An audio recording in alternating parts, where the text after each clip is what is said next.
Welcome to the Real Estate Syndication Show. Whether you are a seasoned investor or building a new real estate business, this is the show for you. Whitney Sewell talks to top experts in the business. Our goal is to help you master real estate syndication. And now your host, Whitney Sewell.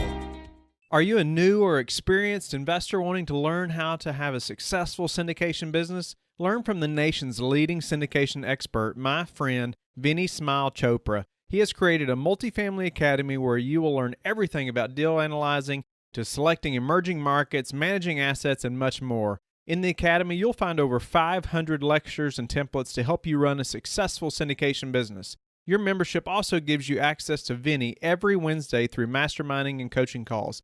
Vinny came to the U.S. with only $7 and now is a CEO of 5 companies, acquiring and managing a portfolio of more than 3,500 units. He's completed 26 successful syndications ranging from 50 to 500 units and created a portfolio valued over $200 million in commercial real estate. He built the academy to teach and mentor investors like you to succeed. To learn more about the Multifamily Academy, text LEARN, L-E-A-R-N, to 474747 or call his team at 925-766-3518. This is your daily real estate syndication show. I'm your host, Whitney Sewell. Today, our guest is Dominique Mas. Thanks for being on the show, Dominique. Thank you for having me. I'm honored to have you on the show. Dominique was recommended by a good friend of mine to be on the show, that she'd be a great guest. And so anyway, the more I looked at her website and read some of her bio, I knew she could provide lots of value to the listeners and to myself. But 15 years in educational leadership in 7 countries. She's a coach for high performers, speaker, a workshop leader. She focused on transforming mindset. And personally, I know just learned more and more. I'm continually learning about the importance of mindset. And it's just amazing how much power our mind has over our actions, right? You know, or our comfort zone, all those things. And, I go back and you can probably elaborate on this, but I go back to even being in the military and law enforcement and those things, and how, I can still picture myself like on a ruck march, thinking, oh, okay, I got to keep going. I got to keep going. I got to keep going, when you're like, you're just so exhausted, no sleep, and you think, and so sometimes even now, if I'm on a run, I can start singing cadence or, something like that to really put my mind back there, and think, okay, I got to keep going. I got to keep going. But anyway, so I appreciate that. And Dominique, welcome to the show, and give the listeners a little bit more about who you are and why, what you're doing right now, how you're coaching these high performers, and let's dive into that. Thank you. So who I am, I'm originally from France and then moved around a lot. So I don't feel like I'm grounded in one country necessarily or one place, but definitely it has opened my mind so much. And it's, I think, shown me that there are so many possibilities and so many different things that we can do. And that's what I bring to a lot of my clients. And the way we work together very often is that they're in transition. They've decided that what has been their life for the past 40 years suddenly no longer suits them. Suddenly they want to do something more meaningful. They want to do something that resonates a lot more with who they are at their core. And so we work on, okay, how are we actually going to do that? How are we going to get through this transition? And it's very, very hard when you go from being an expert in your field, you've reached a certain level in your career, and suddenly you're back to being a novice, and you have to begin from the start. You have to take advice from people. You have to open yourself up to learning again. And it's really, really tough. So that's a lot of the work I do. And on the other hand, some of my clients are not at all in a transition. They're very high performers and find it very hard to actually slow down, keep perspective on what they're doing. And so a lot of the work we do is a lot of reflection and trying to see, okay, what am I missing here? Why am I not getting to where I want to be? What do I need to change? Nice. So yeah, and that transition I know is what, a lot of the listeners are going through. I've done the same thing, and you go from And I like how you mentioned, you've been the expert in this field for maybe many years. I know a lot of the listeners are there, maybe they have this really high corporate position, and they've worked really hard to get there, right? They've educated and re-educated and they've grown these teams. They've become a leader in that space. And now all of a sudden they're like, wait a minute, we're going to go do this thing over here in real estate. And guess what? We're starting back at the bottom, right? And so, but most of the time, they're a high performer, like you mentioned, and we're striving, our best. We're putting in so many hours. We're trying to make all this stuff happen. And maybe you can elaborate on that transition a little bit, and maybe where you see people fail the most, or the strengths, of those high performers, but also the dark side, as you and I have talked about a little bit, to help us just how we function and what we need to be thinking about. Sure. I think the most important thing when people are going through this transition is to be aware of the different phases of transition that anyone goes through, no matter what type of transition they're actually going through. Because very often we might think, oh, I'm all alone in this. I don't know what I'm doing. But actually, so many of us go through these same phases. So the first one is often the feeling of loss, right? It's this idea that we have to let go of whatever has been, whatever was, and whoever maybe we were. The second phase is often a time of going within, of trying to actually work out, okay, I've made all this space, I've let go of the previous lives. What's going on in here, and what do I actually want to do that's meaningful to me? What is in this space that I've made, where I'm starting to explore myself a little more. And the third step is really, okay, now I know where I want to go. How do I actually get there? So we get ready to educate ourselves again, ready to get out there in the world and start talking about what we're trying to do. And I think it's super important to remember that middle phase of taking the time to understand why we're doing this, what is it that we want to create in the next chapter, is so necessary, and so few of us actually take the time to do it. So I'd encourage everyone to really reflect and really take that time to slow down and gain a little perspective. That's hard to do. We all want to get there as fast as possible, right? And it's hard to think that way. Wait a minute, let's slow down a minute. It's more like, okay, what's the next step? Let's get there. Let's, and that's the way I think. It's like, what's next? What are these things I'm doing today to get, to the next step, and laying the, let's just push.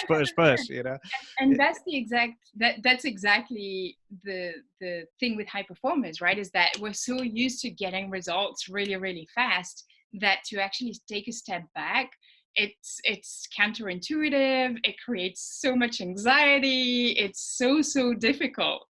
So I know that feeling so well, because I've been through it. Same as you, being like, I just want to get there. I just want to know what's going to happen and how to do it. And yet, I find that when I do manage to stop myself, it helps so much. But no, sorry. So I guess, elaborate on that a little bit. So, if we are, in that mindset, we're that high performer, we're pushing, we're trying to make all this happen, the timing of that and how much time we should allow for just, I guess walk me through that a little bit, of slowing down, what we should be thinking about, what we're, really our goal in that process is. Absolutely. I think in terms of timing, it's hard to say. It's very different from person to person. And so I don't want to give a number of days, weeks, months that people need to slow down. I think we feel it when that stage happens of needing to understand what's going to be next. There's a sense of not necessarily wanting to be out in the world, and we feel when we're ready to go out in the world. So I think what really needs to happen during that time, and I think for your listeners, for example, is really thinking and reflecting about the why. Why is it that you have decided to go into real estate investment, right? Why is it that you've decided to change your life and to let go of that previous career where you might have got to a very high level? Clearly something wasn't working. And there's a great book by Marshall Goldsmith. It's called What Got You Here Won't Get You There. And so it's a really good testament to, well, if we want to get to a different place, then we have to act differently. So I think in that time, the process is really thinking about what is it that we really want to create, and slowing down for a minute instead of just going, you know what, I'm just going to talk to as many people as possible and do all the things very, very quickly. It's like, well, what is it that I'm trying to create, and being very intentional about it. So really taking the time to choose, who is it that I want to learn from? Who is it that I think is doing something similar to what I want to do? What freedom am I trying to create? Because I would imagine, and please correct me if I'm wrong, but I would imagine that a lot of your listeners are people who have decided to create more freedom in their life. So what is that? What does that look like? What is it that I want to do with that? And the reason we want to do that is so that we don't end up being totally consumed by learning everything new and not actually creating that freedom, but instead doing exactly what we were doing before, just in a different environment or in a different field. Does that make sense? It does. And I appreciate you elaborating on that book too, and the importance of our why. And, you mentioned, you have to act differently to get to a different place, or, I guess, and stepping back and slowing down a little bit, it's going to take that for you to be able to see that in yourself, I think, right. And really analyze, what needs to change here. And so, and it's not to say, I want to reassure people as well. It's not to say that you have to just stop and do nothing for 6 months, right? That's not at all what I'm saying. What I am saying is, try to find, maybe it's just 15 minutes a day where you take a bit of time to reflect. Maybe it's, if you are lucky enough to be able to do that, it's a couple of weekends away. Whatever it is, it doesn't have to be a drastic, I'm going to take 6 months off and travel the world, which, if you can do it, by all means. So what about that person though, that's so committed to this success, right? They have extremely high expectations and they're perfectionists. So how do you see that, play out in these types of high performers, and what do we need to be thinking about if that's us? Yeah. So if that's you, a lot of things to think about, right? A lot of times we think about our strengths and we rarely think about how they can actually be holding us back. So I like to call it the dark side of our strengths. So an example that you just gave, right? Someone who's very committed to success, who has very high expectations, often ends up wanting to do everything perfectly. Only when we're starting, we don't always know how to do things perfectly, and that might end up killing motivation. That might lead to procrastination. So that commitment to success, those very high expectations, might also actually lead to burnout, because you end up trying to do everything and trying to do everything yourself, because if you're very committed to success, most of the time you don't trust that other people are going to be able to do things that at the same level as you. So you end up trying to do everything. So I think one thing to remember, if you are that type of person, is really, maybe how can you delegate? How can you make sure that you take time for yourself, where you take a step back? And these days everyone's like, you should meditate. It doesn't have to be meditation. It could be just go for a walk. It could be simply take a mental break and watch something funny. It could be talk to someone you love, send a text message to a good friend. So just take a couple of minutes to just take a step back and see that, okay, you're getting to that level of just work and trying to do everything.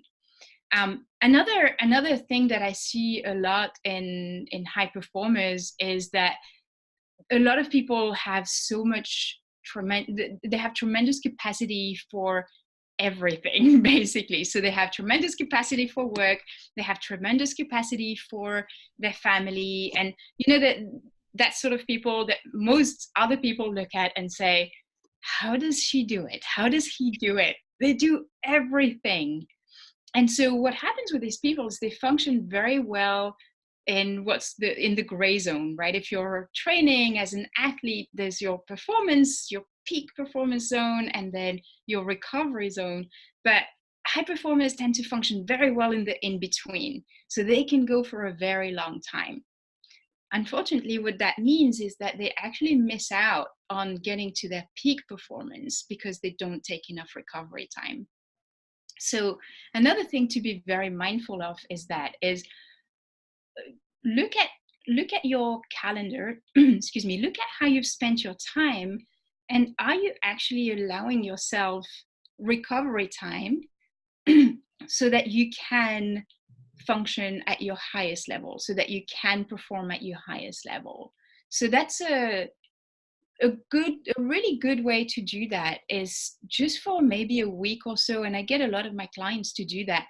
Track your time, track how you're actually using your time and what you're doing, and see how much of your time is spent in that gray zone rather than your peak performance time, when you're really in flow and you're creating your best work. Have you found a good way to track time, or how do you advise us to do that? Or is it mostly just looking at our own calendar, or do you have some way to do that? Yeah, I think it really depends on people. Some people prefer to do it digitally. So I have some clients who write everything in their calendar as soon as they're doing it. I have a couple of clients who don't like writing things, but they like speaking. So they'll say 10 minutes on blah, blah, blah. And then they'll just have that in their phone as a memo, and they know that they've done that. I have a client who walks around with a little notebook and just writes everything. So I think it's really about what works for you as an individual, what's easiest to. We all have so many different ways. I have one person who has a spreadsheet, and I smile because that spreadsheet is very elaborate. So it might be that you have a spreadsheet for yourself. I don't want to say do it this way. There are so many different ways that will work for people, that I think it's really important to do something that as a person you'll sustain. And what are we tracking exactly? I mean, 10 minutes here. If what's important that we're saying that we're doing for that 10 minutes or 30 minutes? Fantastic question. It's really important to look at what's the activity you're doing. What level of energy do you have when you do that activity? So are you actually working at your top performance, at your peak performance? Are you very low on energy? Because then you can start seeing, okay, this type of activities really drain me of energy. These types of activities really fuel me and help me actually feel good, help me perform better. So you want to track your energy. You also want to look at, is this actually helping me achieve my longer term goals, right? So it's so easy to, especially when you're, again, someone who likes perfection, who has high expectations of themselves, of other people, to end up getting caught in something that really should have taken 10 minutes and it ends up taking an hour.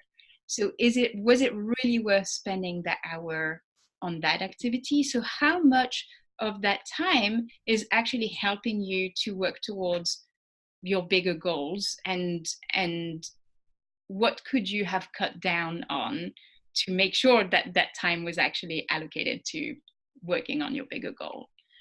So I think those two things, your energy and how much is it actually helping you to work towards what you want to achieve, is a really important one. Okay, no, that's helpful. And to think about, okay, what, I liked how you said, what level of energy do I have when I'm doing these specific tasks, and what's, which tasks were really helpful, and to think back about that. And that may even help me to delegate certain things that I'm not really high energy with, personally, but it has to, things that have to get done. So maybe I can find this other person that's really good at that, and then I can put more high energy stuff in that spot, 100%. And this, I'll give you a very quick example. I do a lot for my work. I post a lot of articles and social media stuff, and I hate it. It drives me crazy, right? And I spend so much time on it. And I finally got my niece to do it for me, and it changed so much. It liberated so much time. So you're absolutely right. What are the tiny little tasks that you can take out of your daily work and get someone else to do, so that you can spend your time on what's what's truly meaningful to you. And it might even free up time to slow down a little bit, right? That time you might use to do something fun with your partner or with your friends. So it's not just you're creating more time for work, but perhaps you're creating more of that freedom that you hopefully are aspiring to or wanted to get to. What about daily routines, or is there anything that you see that is common in high performers that works really well as far as, things we need to think about when we're laying out a daily routine? Yeah, there's a lot of there's so much research around that, and so many books about what we can do. There's the 5 a.m. routine, which is a really good one, and just so many different ways that I think people can include high energy or create more energy in their lives. Starting the day with exercise, so starting the day with thinking about mental energy and physical energy tends to really help people to create the energy that they need for the rest of the day. So I again, I think it really depends on what type of person you are and when you function better. But I'd say that for most people, starting the day with some sort of physical activity is always helpful. The other thing that really helps, and I think I am reluctant to say do this at this time of the day, because again, it really depends on the person, but things to include every day in your routine when it suits you or when it fits you. Connecting to yourself at one point or another, make sure that you're making time to actually go within. And again, that could be through meditation, it could be through journaling, it could be through speaking into a voice memo, but just letting things out and just connecting to where you're at. So a good question to ask when you do that could be, how am I feeling right now? And just noticing, oh, okay, I'm actually feeling a little anxious, and starting to dig into that. Why am I feeling that? And what's going on with that? How can I actually get out of it? So having some sort of physical activity to start the day, having a time to connect with yourself at some point in the day. And with the energy tracking, you might find that you're more able to focus, let's say early in the morning, or for some people it's later in the day. So once you have an awareness of that, you can actually create your daily routine according to it. So you might have your calendar organized by, okay, I know that usually between 9 a.m. and 12, I'm so productive. Have your big work then. Have the work that requires you to be in flow at those times. And you might think, usually between 2 and 3 after lunch, I get a little low on energy. So maybe you have some easier tasks that are, menial things. Maybe you just tidy up your desk and do things that you don't really have to think too much for. So in terms of daily routine, for me, it's really, what is it that fuels you? What is it that drains you? What times of the day do you have high energy or lower energy? And how can you then organize your day according to that? And it changes for each person. So you have to do a little work. You have to do the tracking. You have to gain a lot of self-awareness so that you're doing something that works for you and not what works for the next person. Nice. And so, we're about out of time, but I wanted to ask you as well, managing stress, in this transition that we've talked about, going from one career, to another, and trying to, especially if we're perfectionists and high performers, we're always thinking about, I know I'm always thinking about the next thing, or how can we improve this, or, what needs to be done. It's like, wake up in the middle of the night, I'm thinking about all these things, and so, but just the stress, how do you, tell people, helping them manage the stress or the energy, of making this transition and or improving our business and all those things that we're trying to do? Yeah, that's a great question. I think it's really important to understand that stress is often, it comes from the perception that we don't have all the necessary resources to cope with the demands that are put on us. So in other words, there's a sense that we don't have control over the situation. So one way to regain control is really to break things down. So I like to say, look at the bigger projects that you have. How can you break them down into smaller tasks? So breaking things down and then allotting time for each of those smaller tasks really, really helps, because suddenly we don't have the overwhelm of, oh my God, that big thing needs to be done. Instead, if you have to, let's say you have to clean your house, you might think, okay, I'm going to start with the bedroom and I'm going to make the bed, and then I'm going to move to the kitchen and I'm going to clean the fridge or whatever. So you're really breaking things down into small tasks. The next thing, especially when we're in transition, is identify your non-negotiables. Identify what really, really matters to you, because it's very easy to get lost in those times. And you might feel that you need to be learning so much, right? So you spend all your time doing that, and then you realize, wait, I'm actually not taking care of my family perhaps, or myself. So identify your non-negotiables, what's really, really important to you, and make sure that you prioritize and you have every day something that allows you to relate to them, to connect to them. Another thing that I like to say is choose your projects very carefully. When we're in transition, especially when we're high performers, we're so creative, right? So you want to try, like you said, you want to do everything. You have all these ideas that come up. Choose what you actually follow through with carefully. One way that I suggest people do that is write everything down. You have an idea, write it down, and then wait 3 days, 4 days, a week, and then revisit it. How does it feel today? Because so many of us just have an idea and we have to just put it into place now. And then 10 days later, you're like, actually, I don't really want to do this anymore. So really take the time to choose the projects that you want to work on. Two more things that are very, very important. Please. Surround yourself with people who are there to support you, whether it's mentors, whether it's people who are going through the same type of transition, so that you can share your experiences. I do some group coaching calls, and I have people come in who don't know each other, but just to hear them say, this experience was so helpful. It's so helpful to know I'm not alone, right? So surround yourself with people who understand you, have been through this experience, or are going through it. It will be so, so helpful to have that shared connection. And the last thing I'll say is something I said earlier. Remember to have some recovery time planned in your routine. So add it to your calendar if necessary. Do whatever you need to do in order to protect it.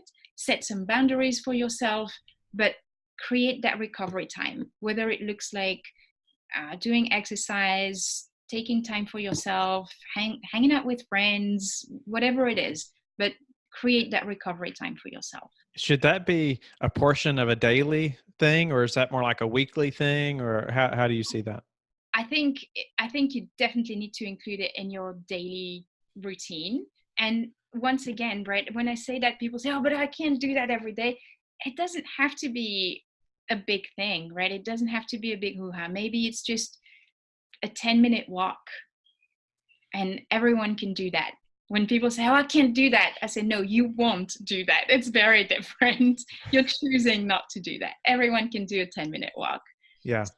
Yeah, and I can relate to that, because normally I'm like, okay, I'm setting aside, like Sunday is just for family, or, we spend time together, and I try not to do any work that day, but pretty much the rest of the week is like as early as possible till as late as it takes. I mean, that's the mentality. Okay, we're up early and we're getting with it, and then it's just like whatever it takes to get it done. If it's midnight, it's midnight. And I can really relate to that. You've been an amazing guest, Dominique. I really appreciate you just laying out these things that we need to know as high performers and to be thinking about, so we can achieve that top success. And just the road to getting there, and through that transition from maybe a previous successful career, to moving to something else, and why that can be stressful and how to manage that. But tell us how you like to give back. Yeah. So I mentioned these group coaching calls. They're complimentary. Anyone can join. So I advertise them through my mailing list. I have them on my website as well. So if anyone is in transition and would like to join, you can just grab yourself a seat, and it's a Zoom call like this. So we all get in together and talk. Another thing that I do is one-on-one. So I know that some people can't always afford to, pay for a coach. So I do Tuesday mornings. I have a $50 session slot on my calendar, so anyone can sign up for a $50 session. And I do a lot in my community of coaches as well. So I run a monthly meeting for coaches, and we talk about our business. And so I try to create a lot of community and helping people get support from each other. Wow. Yeah. No, that's awesome. That's awesome.